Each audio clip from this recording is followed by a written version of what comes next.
Yes friends, hello, good morning. कैसे हो आप सब? मैं मनिंदर कौर एक बार फिर से आपका स्वागत करती हूँ मैथ्स की क्लास में। फ्रेंड्स, देखिए हमने जो क्वेश्चन करना है 30 नंबर वाला 1008 को किस अंक वाली संख्या से विभाजित किया जाए कि भागफल पूर्ण वर्ग संख्या बन जाए।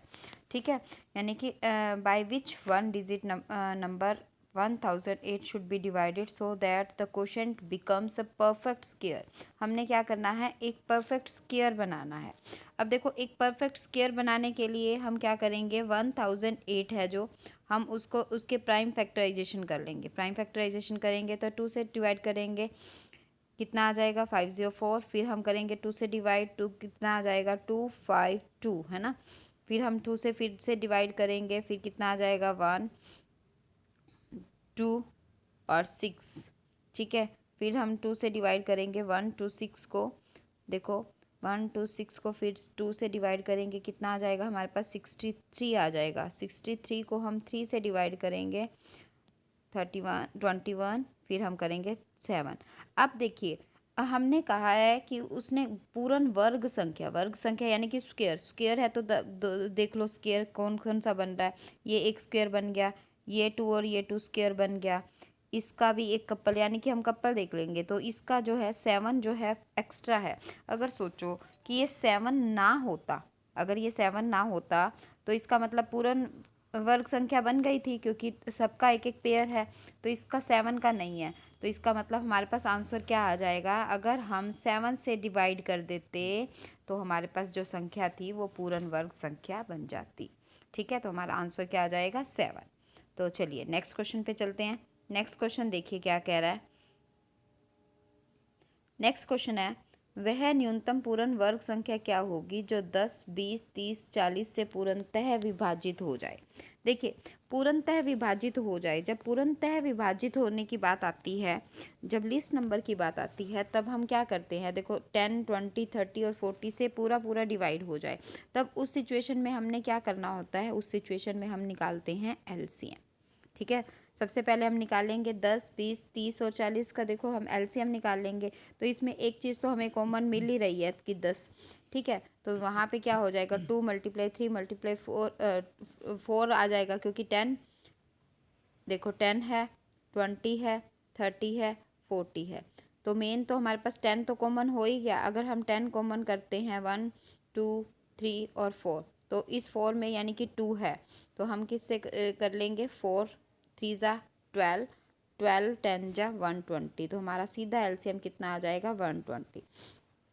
ठीक है, हमने एलसीएम 120 कैसे ले लिया ये पता चल गया होगा कि हम सीधा जो है एलसीएम को क्या ले लेंगे 120। अब 120 मेरे पास वो नंबर है जिसको मैं ये कह सकती हूँ कि ये 10 20 30 और 40 को पूरा पूरा डिवाइड कर रहा है। तो अब वो कहता है कि किससे डिवाइड किया जाए कि मतलब है न्यूनतम पूर्ण वर्ग संख्या क्या होगी जो पूर्णतः इसको विभाजित करे। अब देखो 120 है, 120 तो ये पूर्ण वर्ग संख्या नहीं है, स्क्वायर नहीं है। 120 हमारे पास एलसीएम आ गया। अब इसके मैं प्राइम फैक्टराइजेशन कर लूँगी, 60 आ गया, 2 से डिवाइड करूँगी 30 आ गया, फिर 2 से डिवाइड करूँगी 15 आ गया। ठीक है, फिर 3 से डिवाइड करूँगी 5 आ जाएगा। अब देखो, अब इसको मेरे को एग्जैक्टली क्या बनाना है, स्क्वायर नंबर बनाना है। तो परफेक्ट स्क्वायर नंबर बनाना है। परफेक्ट स्क्वायर नंबर कैसे होगा, जब सारे दो दो बार आएंगे। तो ये देखो एक पेयर तो है ना, तो इस 2 का पेयर है ना, इस 3 का पेयर है ना, इस 5 का पेयर है। अगर मुझे इसको पूर्ण संख्या बनानी है तो मुझे ये 2 से 3 से और 5 से, यानी कि 2 एक और चाहिए, 3 एक और चाहिए और 5 एक और चाहिए, यानी कि 5 3 ज़ा 15, 2 ज़ा 30। तो इसका मतलब मुझे इसको किससे मल्टीप्लाई करना पड़ेगा, 30 से मल्टीप्लाई करना पड़ेगा। अगर मैं इसको 30 से मल्टीप्लाई करती हूँ तो ये संख्या क्या बन जाएगी, पूर्ण वर्ग बन जाएगी। ठीक है, तो किससे मल्टीप्लाई करेंगे, हम 30 से मल्टीप्लाई हम करेंगे। ठीक है, तो 30 से अगर मल्टीप्लाई किया जाएगा तो ये क्या बन जाएगा, परफेक्ट स्क्वायर नंबर बन जाएगा। ठीक है, नेक्स्ट क्वेश्चन पे हम चलते हैं। नेक्स्ट क्वेश्चन है, 800 को किस संख्या से गुना किया जाए कि गुणनफल पूर्ण वर्ग बन जाए। अब देखो फिर से वही चीज़ आ रही है कि गुना किया जाए तो 800 को करना है, तो 800 को करना है तो 800 के प्राइम फैक्टराइजेशन देख लेते हैं। ठीक है, 2 से करेंगे। सबसे पहले 2 से किया हमने, सबसे छोटी संख्या से हम इसको डिवाइड करेंगे पहले 2 से। फिर हमारे पास कितना आ गया 100, फिर 100 को फिर 2 से करेंगे तो फिर कितना आ जाएगा हमारे पास 50। ठीक है, यहाँ पे 50 आ जाएगा। फिर 2 से करेंगे 25 को फिर 5 से करेंगे। तो अब देखिए परफेक्ट स्क्वायर हमारे पास ये बन रहा है, 2 का पेयर बन रहा है, 5 का पेयर बन रहा है, यानी कि एक 2 हमारे पास कम रह रहा है। अगर एक 2 से मल्टीप्लाई और होता तो इसका मतलब हमारा क्या था, पूर्ण वर्ग संख्या बन जाती। तो हम आंसर हमारा क्या आ जाएगा 2 आ जाएगा। किससे मल्टीप्लाई किया जाएगा 2 से, अगर मल्टीप्लाई किया जाता तो जो गुणनफल है वो पूर्ण वर्ग बन जाता। ठीक है, ओके, नेक्स्ट करते हैं हम। नेक्स्ट क्वेश्चन हमारे पास क्या है, ओके, 4 अंकों की छोटी से छोटी संख्या निकाले जिसे 8, 9, 12, 15 से भाग देने पर प्रत्येक दशा में 6 शेष बचे। अब देखो स्मॉलेस्ट 4 डिजिट नंबर बताना है। व्हेन डिवाइडेड बाय 8, 9, 12 और 5 leaves a reminder of 6 in each case. ये सब उसमें हम क्या कह रहे हैं कि रिमाइंडर छोड़े 6। ठीक है, तो इसका मतलब क्या है, इसका मतलब तो पहले तो यही है कि हमें क्या करना है, सबसे पहले तो एलसीएम ही निकालना है। ठीक है, पहले तो हम find the smallest 4 digit number, 4 digit number को एक बार छोड़ देते हैं, पहले तो ये देखेंगे स्मॉलेस्ट। तो स्मॉलेस्ट डिजिट निकालना है तो हमें क्या करना पड़ेगा, एलसीएम निकालना पड़ेगा। तो एलसीएम के लिए हमने क्या कर दिया, कौन कौन सी है हमारे पास संख्या, 8 है, 9 है, 12 है और 15 है। ठीक है, तो हमने इसका एलसीएम ले लिया। एलसीएम अगर हम निकालेंगे इसका तो कितना आ जाएगा, देखो इसको हम 2 की पावर 3 भी कर सकते हैं, 3 स्क्वायर कर सकते हैं, और इसको हम क्या लिख सकते हैं 2 की पावर 2 मल्टीप्लाई 3 लिख सकते हैं, और इसको हम क्या लिख सकते हैं 3 मल्टीप्लाई 5 लिख सकते हैं। तो एलसीएम निकालना तो हमने हाईएस्ट देखना है, हाईएस्ट में यहाँ पे 2 की पावर 3 है, 3 का स्क्वायर है। ठीक है, 3 का स्क्वायर हो गया और 5 फालतू है तो 5 भी ले लेंगे, तो ये क्या आ जाएगा हमारे पास एलसीएम आ जाएगा। तो एलसीएम हमारे पास आ गया, तो एलसीएम कितना आ गया 8 गुना में 5 40 और 9 चौक 36 यानी कि 360। तो एलसीएम हमारे पास कितना आ गया 360, हमारे पास क्या आ गया एलसीएम आ गया। अब एलसीएम ये जो संख्या आई है 360, ये क्या कर रही है, ये 8 से 9 से 12 से और 15 से पूरी पूरी डिवाइड हो रही है। बट हमें क्या करना है, हमें तो रिमाइंडर भी चाहिए। अच्छा, पहली बात तो ये ठीक आ गया कि हमारा एलसीएम आ गया हमारा 360। एलसीएम वो चीज़ आ गई जो इसको पूरा पूरा विभाग कर रही है। अब देखो अभी वो कह रहा है कि हमारे पास 3 डिजिट की आई है, बट वो कहता है कि 4 डिजिट चाहिए। तो 4 डिजिट चाहिए, इसका मतलब मुझे 360 से कुछ तो मल्टीप्लाई करना पड़ेगा ताकि उसको 4 डिजिट बनाऊं। अगर देखो 3 मैं 2 से मल्टीप्लाई करती हूँ तो 720, वो भी 3 डिजिट है, तो क्यों ना मैं इसको 3 से मल्टीप्लाई करूँ। अगर देखो 2 से मल्टीप्लाई करूँगी तो 720 बनेगा, वो भी 3 डिजिट नंबर आएगा। तो 3 डिजिट नंबर हमने नहीं देखना है। ठीक है, अब हमने क्या करना है 3 से मल्टीप्लाई कर दिया। अब जैसे ही मैंने इसको 3 से मल्टीप्लाई किया तो मेरे पास कितना आया 1080। ठीक है, 1080। अब देखो ये तो वो नंबर आ गया जो 8, 9, 12 और 15 से पूरा पूरा डिवाइड हो रहा है, क्योंकि हमने कहाँ तक कर लिया, find the smallest 4 digit number which when divided by this. तो यहाँ तक हो गया, पूरा पूरा डिवाइड हो रहा है। बट हमें आगे भी पढ़ना है, लीव्स अ रिमाइंडर ऑफ 6, तो 6 रिमाइंडर चाहिए। तो 6 रिमाइंडर चाहिए तो क्या कर दूंगी मैं, इसमें 6 प्लस कर दूंगी।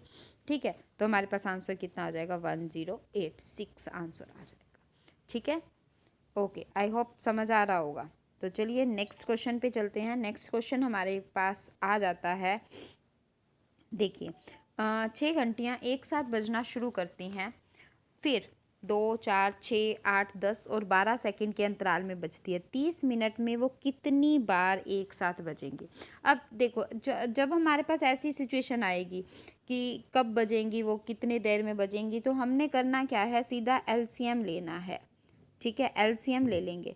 अब एलसीएम जब हम लेंगे तो देखो मतलब 12 से 2 से डिवाइड हो रहा है, 4 से डिवाइड हो रहा है, 6 से डिवाइड हो रहा है। तो अब देखो 8, 10 और 12, बस यहाँ से ही हम एलसीएम ले लेंगे 8, 10 और 12 का। ठीक है, तो हमारे पास एलसीएम कितना आ जाएगा, 120 एलसीएम आ जाएगा।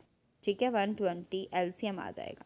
अब 120 जो हमारे पास एलसीएम आ गया है, अब देखिए इसमें क्या हो जाएगा, 120 हमारे पास एलसीएम आ गया। अब वो कहता है कि 30 मिनट में वो कितनी बार एक साथ बजेंगी। अगर ये जो 120 आया ये किस में आया, सेकंड आया। अब ये तो मेरे को पता है कि जब बाद में बजेंगी तो 120 सेकंड के बाद हम कह सकते हैं भाई 120 सेकंड पर वो क्या कर रही हैं, इकट्ठी। तो अब 120 सेकंड का हम मिनट बना देंगे कि कितने मिनट के बाद बज रही हैं। तो कितने मिनट के बाद बज रही हैं, 2 मिनट के बाद एक बार इकट्ठी बज रही हैं। ठीक है, तो 2 मिनट के बाद वो इकट्ठी बज रही हैं। हर 2 मिनट के बाद वो क्या करेंगी, इकट्ठी बजना शुरू हो जाएंगी 6 जो बेल्स है। तो अब उसने पूछा क्या है, अब उसने पूछा है, अगर पूछा जाता है कि कितने टाइम बाद बजेंगी इकट्ठी, तो हम कहते 2 मिनट बाद इकट्ठी बज जाएंगी। बट अब उसने क्वेश्चन क्या पूछा है, हाउ मैनी टाइम्स। ठीक है, 30 मिनट में वो कितनी बार एक साथ बजेंगी। तो देखो 30 मिनट में देखना है, अगर मैं कह रही हूँ कि 2 मिनट में एक बार बजती हैं, तो यहाँ पे आप सीधा सीधा कह दोगे कि भाई 30 मिनट में तो फिर 15 बार बजेंगी। ठीक है, हम सीधा सोच लेते हैं कि 30 मिनट 2 मिनट में एक बार बज रही है, तो इस 30 मिनट में 15 बार बजेंगी। बट ध्यान रखना है 15 बार नहीं बजेंगी। क्यों, क्योंकि जब वो स्टार्टिंग में भी 6 घंटियाँ एक साथ बजना शुरू हुई हैं, तो फर्स्ट तो वही वो उसको भी काउंट करेंगे, फर्स्ट उसको काउंट करेंगे, तो 15 प्लस में 1 यानी कि 16 बार वो घंटी क्या करेंगी, बजेंगी एक साथ। 30 मिनट में कितनी बार एक साथ बजेंगी, 30 मिनट में 16 बार एक साथ बजेंगी। ठीक है, तो चलिए नेक्स्ट क्वेश्चन हम देख लेते हैं। नेक्स्ट क्वेश्चन क्या कह रहा है, सेम वही क्वेश्चन है। 4, 6, 8, 12, 8 और 14 सेकंड के अंतराल में चारों ही बजना शुरू करती हैं, तो वे किस समय। अब चाहिए क्वेश्चंस अब आप करेंगे और फिर मुझे इसका बताएंगे कि सेम क्वेश्चन है, देखो कि किस समय वो एक बार फिर से बजेंगी। तो इसका जल्दी से बताना मेरे को आंसर, और फिर मिलते हैं नेक्स्ट वीडियो में। Thank you friends, have a nice day, bye bye, take care, have a nice day.